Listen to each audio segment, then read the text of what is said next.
السلام علیکم.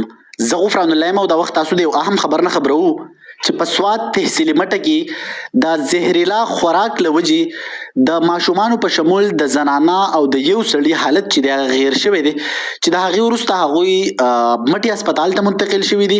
په دغه کې بیا د سو حالت چې دی هغه تشویشناک یا نازک ښودلی کېدو چې د هغې وروسته په دغه کې څه ماشومان چې دی هغه سیدو هسپتال ته هم ریفر شوي دي. دغه افسوسناکه پیښه د څه وجې نه مخې ته راله، په کوم ځای کې مخې ته راله، د پوره تفصیلاتو لپاره موږ رابطه کړې د خپل همکار او صحافي کاشف خان سره. د هغوی نه به تفصیلات اخلو. کاشف خان پوره تفصیلات را سره شریک کړي. دغه پیښه د څه وجې نه مخې ته راله او بیا په دې کې د څومره کسانو حالت چې دی هغه غیر ښودلی کېږي.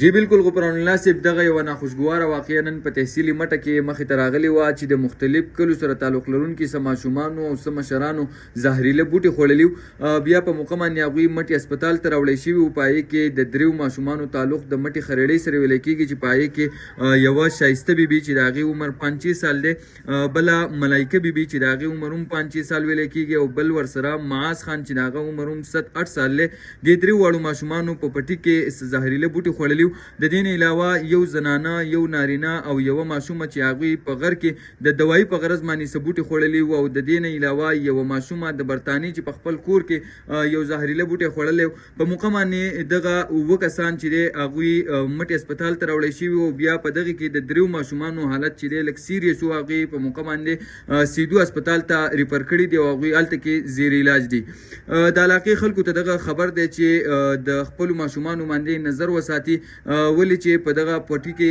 ډېر بوټي داسې وي چې هغه زهریله وي. نو پکار ده چې په خپلو ماشومانو باندې نظر وساتي چې دغسې کیسز مخې ته نور رانشي. جی صحیح ده. یو جهان مننه ستاسو د تفصیلات شریکولو.